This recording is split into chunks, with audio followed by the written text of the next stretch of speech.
पूर्ण भगवदाश्रय।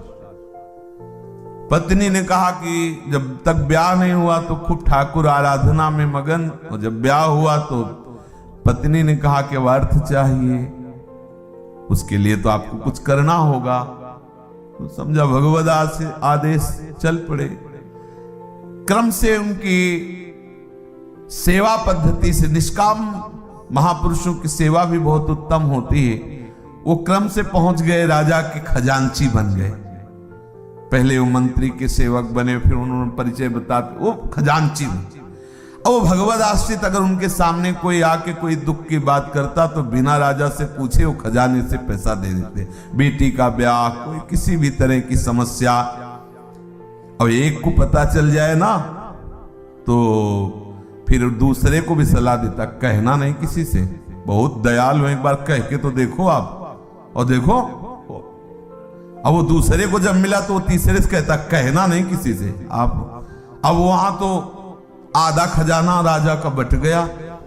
वो नवाब बादशाह उस समय थे, काजियों ने कान भर दिए कि जो आपने श्री राम जी को अधिकारी बनाया खजांची, आपकी बिना अनुमति के आधा खजाना बांट दिया, और यह अपराध है।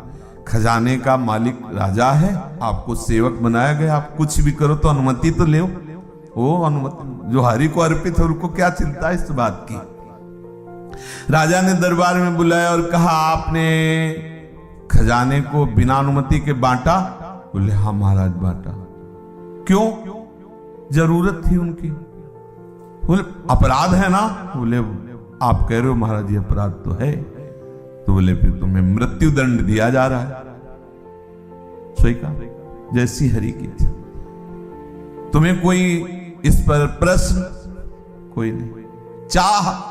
हाँ एक है, हमारे आराध्य देव विट्ठल भगवान है।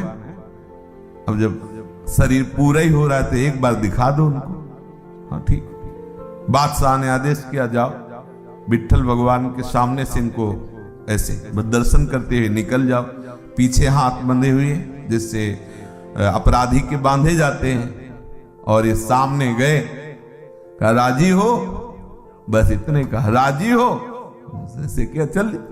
अरे मृत्यु उनको दुखदाई होती जो शरीर से राग करते, जो प्रभु को समर्पित होते। मृत्यु उनके लिए खिलवाड़ होती है, बड़ा आनंद का विषय है। अब इधर इनसे कहा राजी हो, तो एक राजी कहां अपने भक्त का वध देख सकते हैं।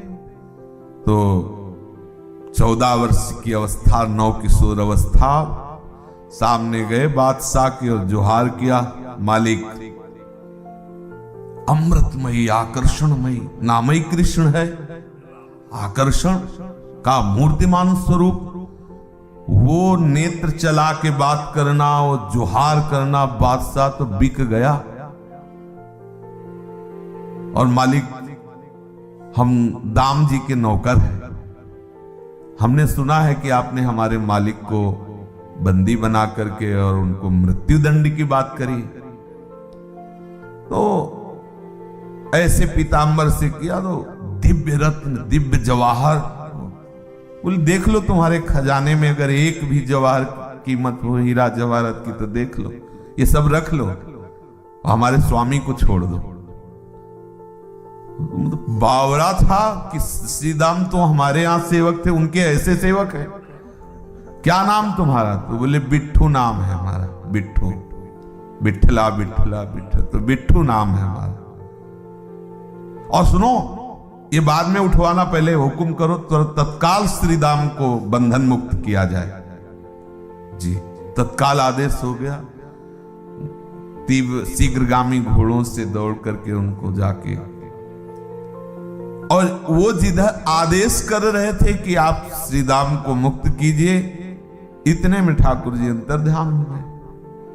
अब वो तो सब भूल गए, वो बिट्ठू कैसे देखे। वो बस उनकी वो मृदुल वाणी, उनकी वो नेत्रों की नर्तन वृत्ति, हृदय, जैसे ही श्री राम जी को सामने पेश किया गया, प्रणाम कर की मुद्रा में, और बोले एक बार मुझे जीवन दान दो। श्री राम जी ने कहा कि जीवन दान तो आपने दिया। बोले अब उस धर्म बात मत करो, मैं जी नहीं सकता एक बार दिखा दो अपने उस नौकर को। बोले प्रभु हम तो आपके नौकर हैं, हमारा नौकर कौन? बोले नहीं, वो अपना बिट्ठू नाम बता रहा था। जी तो बस वो तो डूब गए, आंसुओं की धार चलने लगी। उनका ऐसा बोला? बोले हाँ, बोल के गए कि हमारा नाम बिट्ठू है और हम श्री राम के नौकर हैं। फिर जब बादशाह ने पूछा आप रो क्यों रहे, तो उनका वो जगत के स्वामी प्रभु विठ्ठल भगवान हैं, वो प्यार के कारण ऐसी लीला कर रहे हैं, आके ऐसा बोले, वो हमारे स्वामी हैं, हमारे जीवन धन। बादशाह ने कहा आज से आप हमारी सेवा से, हम सदैव आपकी दर्शन करने आया करेंगे, आपकी सेवा में हैं। आश्रय, क्या परवाह, ये जीवन प्रभु आपको दिया, जैसा चाहो वैसा व्यवहार करो, जैसे चाहो वैसे, आप हमारे सर्वस्व हो, आपका जैसा मन हो। ये बहुत आनंद का विषय। आप ये कहानी मत मानना, ये कहानियां सुना रहे, कहानियां नहीं। हम सब उसी पंक्ति में हैं, हमारे विश्वास में कमी है, हमारे आश्रय में कमी, वो भी वो पूर्ण कर देंगे, वही पूर्ण करेंगे, चिंता मत करो। आप आश्रित होने का अंदर ही अंदर भाव बनाते चले जाओ। दिव्य चमत्कार, कोई नहीं रहेगा आपके आश्रय में। जो आश्रय शब्द है इसमें किसी को नहीं रखेंगे, दुखी मत होना। आपने अगर हमारे प्रभु का आश्रय लिया तो किसी को नहीं रखेंगे, बस शुरू भर होने दो। कोई नहीं रह जाएगा भैया। हाँ, रोना मत। हाँ क्योंकि ये शुरू हो जाएगा फिर आपका कि वो भी हमसे मुंह फेर रहे हैं। देखो वो किसी की मान लेना, मान के कह रहे, पूरा जीवन हो गया इसी देखते। जहां कहीं लगा है कि चलो कोई, तो दूसरे ही दिन रंग बदल गया उसका, दूसरे दिन ही रंग बदल गया। फिर आगे नहीं प्रभु आपके सिवा कोई नहीं। राधा बाबा कहते हैं कि इनका जलनुआ स्वभाव है, ये दूसरिया नहीं रखते।